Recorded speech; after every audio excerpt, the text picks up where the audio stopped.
ನಮಸ್ತೆ ವೀಕ್ಷಕರೇ, ನಾನು ನಿಮ್ಮ ಅಮಿತಾ ಕ್ರಿಸ್ಟಲ್, ನ್ಯೂಮರಾಲಜಿಸ್ಟ್. ನೋಡಿ, ಅಕ್ಟೋಬರ್ ತಿಂಗಳ 12 ರಾಶಿಯ ಫಲಾನುಫಲ ಹೇಗಿದೆ ಅಂತ ನೋಡೋಣ. ಮುಖ್ಯವಾಗಿ ಗುರುವಿನ ಒಂದು ಬದಲಾವಣೆ ಆಗ್ತಾ ಹೋಗುತ್ತೆ. 17ನೇ ತಾರೀಕು, ಅಕ್ಟೋಬರ್ 17ನೇ ತಾರೀಕು ಗುರುವಿನ ಬದಲಾವಣೆ. ಮಿಥುನ ರಾಶಿಯಿಂದ ಕಟಕ ರಾಶಿಗೆ ಗುರುವಿನ ಸಂಚಾರ ಆಗತ್ತೆ. ಆ ಸಂಚಾರದಿಂದ ಅನೇಕ ರಾಶಿಗಳ ಬದಲಾವಣೆಗಳಲ್ಲಿ ಮೊದಲಿಗೆ ಮೇಷರಾಶಿ.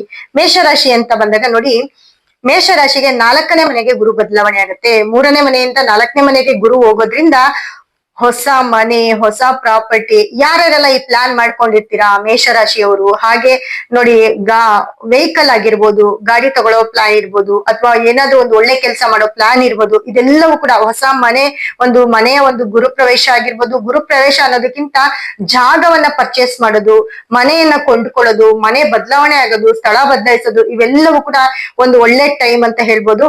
ಹಾಗಾಗಿ ಮೇಷರಾಶಿಯವರಿಗೆ ಖಂಡಿತ ಈ ಒಂದು ಅವಕಾಶ ಸಿಕ್ಕತ್ತೆ. ಯಾಕಂದ್ರೆ ಗುರುವಿನ ಒಂದು ಬದಲಾವಣೆಯಿಂದ ನಿಮ್ಮ ಒಂದು ರಾಶಿಯಲ್ಲಿ ಹಲವಾರು ಬದಲಾವಣೆಗಳು ಕೂಡ ನಡೀತಾ ಹೋಗ್ತವೆ. ಜೊತೆಗೆ ನೋಡಿ, ಮೇಷರಾಶಿಯವರಿಗೆ ಕೋರ್ಟು ಕೇಸ್, ಯಾಕಂದ್ರೆ ಇಷ್ಟು ತಿಂಗಳು ತುಂಬಾ ಕಷ್ಟವನ್ನೇ ನೋಡಿದೀರಾ ಮೇಷರಾಶಿಯವರು. ಯಾಕಂದ್ರೆ ನಿಮ್ಗೆ 12ನೇ ಮನೆಯಲ್ಲಿ ಶನಿಯಿಂದ ಮತ್ತೆ ಗುರು 3ನೇ ಮನೆಗೆ ಬಂದಿರೋದ್ರಿಂದ ಅನೇಕ ಕಷ್ಟಗಳನ್ನ ನೋಡ್ತಾ ಬಂದಿದ್ದೀರಿ. ಜೊತೆಗೆ ಈ ಕೋರ್ಟು ಕೇಸು ಏನಾದ್ರೂ ನಡೀತಿದ್ರೆ, ಸ್ಥಿರ ಆಸ್ತಿಗಳ ಮೇಲೆ ಏನಾದ್ರೂ ಕೋರ್ಟ್ ಕೇಸ್ ನಡೀತಿದ್ರೆ, ಈ ಒಂದು ತಿಂಗಳಲ್ಲಿ ನಿಮ್ಮ ಸ್ಥಿರ ಆಸ್ತಿಗಳು ಕೂಡ ನಿಮ್ಮದಾಗತ್ತೆ ಅಂತ ಹೇಳ್ಬೋದು. ಜೊತೆಗೆ ಮೇಷರಾಶಿಯ 10ನೇ ಮನೆಯ ಮೇಲೆ ಗುರುವಿನ ಸಪ್ತಮ ದೃಷ್ಟಿ ಬೀಳೋದ್ರಿಂದ ಖಂಡಿತ ನಿಮ್ಗೆ ಹಣಕಾಸು ಲಾಭ, ನಿಮ್ಮ ಒಂದು ಕೆಲಸದಲ್ಲಿ ಲಾಭ, ಅಥವಾ ನೋಡಿ ಕುಜ ಕೂಡ ಅಷ್ಟಮಕ್ಕೆ ಬಂದಿರೋದ್ರಿಂದ ಏನಾದ್ರೂ ಬದಲಾವಣೆ ಆಗೇ ಆಗುತ್ತೆ ನಿಮ್ಮ ಒಂದು ಲೈಫಲ್ಲಿ. ಮೇಷರಾಶಿಯವರ ಒಂದು ಲೈಫಲ್ಲಿ ಏನಾದ್ರೂ ಕೆಲವೊಂದು ಬದಲಾವಣೆಗಳನ್ನ ನೋಡ್ತಾ ಹೋಗ್ತೀರಿ. ಜೊತೆಗೆ ವೇಸ್ಟ್ ಖರ್ಚು, ನಿಮ್ಮ ಮನೇಲಿ ಇಷ್ಟು ದಿನ ಏನು ಕೋರ್ಟ್ಗೆ, ಕೇಸ್ಗೆ, ಇದಕ್ಕೆ ತುಂಬಾ ವೇಸ್ಟ್ ಖರ್ಚು ಮಾಡ್ತಿದ್ರಿ, ದುಡ್ಡನ್ನ ಅತಿಯಾಗಿ ಕಳ್ಕೊಂಡಿರ್ತೀರಾ. ಯಾಕಂದ್ರೆ 12ನೇ ಮನೆಯ ಶನಿಯ ಪ್ರಭಾವ ಕೂಡ ಅದಾಗಿರುತ್ತೆ. ಹಾಗಾಗಿ ಕಳ್ಕೊಂಡಿರ್ತೀರಾ. ಈ ವೇಸ್ಟ್ ಖರ್ಚನ್ನ ಕೂಡ ನಿಲ್ಲಿಸ್ತಾ ಹೋಗ್ಬೋದು. ನೋಡಿ, ಮೇಷರಾಶಿಯವರು ಬಹಳ ನೊಂದಿರೋದ್ರಿಂದ ಈ ಹಣಕಾಸಿನ ಅರಿವು ಹೆಚ್ಚಾಗ್ತಾ ಹೋಗುತ್ತೆ. ಈ ಒಂದು ಗುರುವಿನ ಬದಲಾವಣೆಯಿಂದ ಮೇಷರಾಶಿಯವರಿಗೆ ಹಣಕಾಸು, ಮತ್ತೆ ಕಾರ್ ಲೋನು, ಅದ್ರಲ್ಲೂ ನೀವು ಮನೆ ತಗೋಬೇಕು ಅಂದ್ರೆ ಲೋನ್ಗೆ ಹೋಗ್ತೀರಾ, ಕಾರ್ ತಗೋಬೇಕು ಅಂದ್ರೆ ಲೋನ್ಗೆ ಹೋಗ್ತೀರಾ. ಅದು ಕೂಡ ಒಳ್ಳೆ ರೀತಿಯಲ್ಲಿ ಹೋಗೋದ್ರಿಂದ ಎಲ್ಲ ಒಂದ್ ಕಡೆ ನಿಮ್ಗೆ ಬರ್ಡನ್ ಆಗೋದಿಲ್ಲ, ಹಣಕಾಸಿನ ಅರಿವು ಹೆಚ್ಚಾಗ್ತಾ ಹೋಗುತ್ತೆ. ಸೊ ನಾವು ದುಡ್ಡು ಬಂದಾಗೇನೆ ನಾವ್ ಇದೆಲ್ಲ ಪ್ಲಾನ್ ಮಾಡ್ಕೊಳ್ತೀವಿ. ಹಾಗಾಗಿ ನಿಮ್ಮ ಒಂದು ಕೆಲಸ ಕಾರ್ಯ ತುಂಬಾ ಚೆನ್ನಾಗಾಗೋದ್ರಿಂದ ದುಡ್ಡಿನ ಒಂದು ಹೆಚ್ಚಳ ಆಗ್ತಾ ಹೋಗುತ್ತೆ. ಜೊತೆಗೆ ನೋಡಿ, ಆರೋಗ್ಯ ವಿಚಾರ ಅಂತ ಬಂದಾಗ 5ನೇ ಮನೆಯಲ್ಲಿ ಕೇತುವಿನ ಸಂಚಾರ ಆಗ್ತಾ ಇರೋದ್ರಿಂದ ಸ್ವಲ್ಪ ಆರೋಗ್ಯದ ಕಡೆ ಗಮನ ಕೊಡ್ಬೇಕಾಗುತ್ತೆ. ಮತ್ತೆ ಬುಧ ಕುಜ ಒಂದೇ ಮನೆಯಲ್ಲಿ ಸೇರಿರೋದ್ರಿಂದ ಅಲ್ಲೂ ಕೂಡ ನಿಮ್ಗೆ ನರಗಳ ಒಂದು ತೊಂದರೆ, ನರಗಳ ಒಂದು ದೌರ್ಬಲ್ಯವನ್ನ ಕೂಡ ನೋಡ್ತಾ ಹೋಗ್ಬೋದು.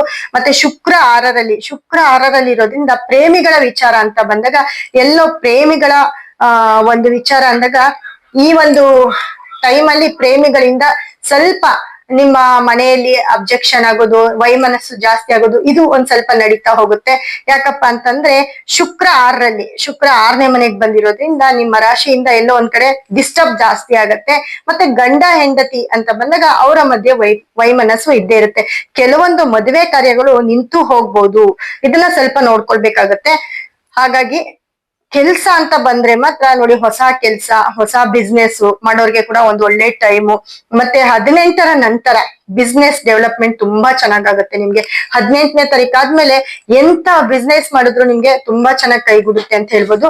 ಮತ್ತೆ ರಾಜಕೀಯ ಅಂತ ಬಂದಾಗ ನೋಡಿ, ರಾಜಕೀಯದಲ್ಲಿ 10ನೇ ಮನೆಗೆ ಗುರುದೃಷ್ಟಿ ಬೀಳೋದ್ರಿಂದ ಎಲ್ಲ ಒಂದ್ ಕಡೆ ರಾಜಕೀಯದಲ್ಲೂ ಕೂಡ ಬದಲಾವಣೆಗಳು ಹೆಚ್ಚಾಗ್ತಾ ಹೋಗುತ್ತೆ.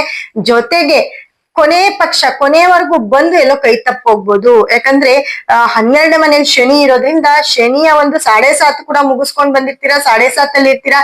ಜೊತೆಗೆ ಒಂದು ಏನಾದ್ರೂ ನಿಮ್ಗೆ ಈ ಒಂದು ಟೈಮಲ್ಲಿ, ಈ ಒಂದು ಒಳ್ಳೆ ಟೈಮಲ್ಲಿ ಗುರುವಿನ ಏನಾದ್ರೂ ಗುರು ದಶೆ ಆಗಿರ್ಬೋದು, ಗುರು ಭುಕ್ತಿ ಆಗಿರ್ಬೋದು, ಇದೇನಾದ್ರೂ ನಿಮ್ಮ ಜಾತಕದಲ್ಲಿ ನಡೀತಾ ಇದ್ರೆ ಅದ್ರಲ್ಲಂತೂ ನಿಮ್ಗೆ ತುಂಬಾ ಒಳ್ಳೆಯ ಒಂದು ಶುಭ ಫಲಗಳನ್ನ ನೋಡ್ತಾ ಹೋಗ್ತೀರಾ. ಹಾಗಾಗಿ ಅದರ ಜೊತೆ ನೋಡಿ, ಈ ಸಿನಿಮಾ ರಂಗದವರಾಗಿರ್ಬೋದು, ಕ್ರಿಕೆಟ್ ಆಗಿರ್ಬೋದು, ಸ್ಪೋರ್ಟ್ಸ್ ರಂಗದವರಾಗಿರ್ಬೋದು, ಅವ್ರಿಗೂ ಕೂಡ ತುಂಬಾ ಜಾಗ್ರತೆ ವಹಿಸ್ಕೊಳ್ಬೇಕಾಗತ್ತೆ.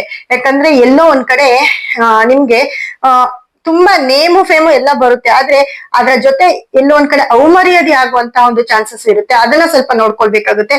ಅದ್ ಬಿಟ್ರೆ ಕಾನೂನಿನ ಕೆಲಸ ಮಾಡೋರ್ಗೆ, ಕಾನೂನಿನ ಸಮಸ್ಯೆಯಲ್ಲಿ ಬಳಲ್ತಾ ಇರೋರ್ಗೆ ಖಂಡಿತವಾಗ್ಲೂ ಈ ಒಂದು ಅಕ್ಟೋಬರ್ ತಿಂಗಳಲ್ಲಿ ನಿಮ್ಗೆ ತುಂಬಾ ರಿಲೀಫ್ ಸಿಕ್ಕುತ್ತೆ. ಹಾಗಾಗಿ ನೀವು ಅದೃಷ್ಟದಲ್ಲಿ ಅದೃಷ್ಟ. ಆದ್ರೆ ಎಲ್ಲೋ ಕೆಲವೊಂದು ಕಡೆ ಮತ್ತೆ ಮನೆಯ ಹಿರಿಯರಿಗೆ ಸ್ವಲ್ಪ ದೇಹದಲ್ಲಿ ಆಲಸ್ಯ ಇರುತ್ತೆ, ಅದನ್ನ ಸ್ವಲ್ಪ ನೋಡ್ಕೊಳ್ಬೇಕಾಗುತ್ತೆ. ಹಾಗಾಗಿ ನಿಮ್ಮ ತುಂಬಾ ಲಾಭ ಅಂತ ನೋಡ್ಬೋದು. ನಷ್ಟ ಅಂದ್ರೆ ಅಂತ ಏನು ನಷ್ಟ ಬರಲ್ಲ, ಇನ್ನು ಕೂದಲ್ ಎಳೆಯಷ್ಟು ನಷ್ಟದಲ್ಲಿ ನೀವು ಪಾರಾಗ್ಬೋದು ಅಂತ ಹೇಳ್ಬೋದು. ಜೊತೆಗೆ ನೀವು ನಿಮಗೆ ಬೇಕಾಗಿರುವಂತಹ ಒಂದು ಗುರುವಿನ ಸ್ಟೋನ್ ಆಗಿರ್ಬೋದು, ಗುರುವಿನ ಒಂದು ಬ್ರೇಸ್ಲೆಟ್ ಆಗಿರ್ಬೋದು, ಅಥವಾ ಗುರುಗೆ ಸಂಬಂಧಪಟ್ಟಂತಹ ಒಂದು ಟೆಂಪಲ್ ಆಗಿರ್ಬೋದು, ಅತಿ ಹೆಚ್ಚು ನಿಮ್ಮ ಮನೆಯಲ್ಲಿ ಕಡಲೆಕಾಳನ್ನ ತಂದಿಡೋದಾಗಿರ್ಬೋದು, ಕಡಲೆಕಾಳನ್ನ ದಾನ ಮಾಡೋದಾಗಿರ್ಬೋದು, ಇದನ್ನ ಮಾಡ್ತಾ ಬಂದ್ರೆ ಒಂದು ತಿಂಗಳು ನೀವು ಬಿಡ್ದಿರ ಈ ಒಂದು ಕೆಲಸವನ್ನ ಮಾಡಿ ಗುರುವಿನ ದರ್ಶನವನ್ನ ಪಡೆಯಿರಿ. ಖಂಡಿತವಾಗ್ಲೂ ಮೇಷರಾಶಿಯವರಿಗೆ ತುಂಬಾ ಒಳ್ಳೆ ಫಲಗಳನ್ನ ನೋಡ್ತೀರಾ. ತುಂಬಾ ಶುಭವಾಗಿರುವಂತ ಈ ಒಂದು ಅಕ್ಟೋಬರ್ ತಿಂಗಳು ನಿಮ್ಮದಾಗಿರುತ್ತೆ ವೀಕ್ಷಕರೇ. ಧನ್ಯವಾದ.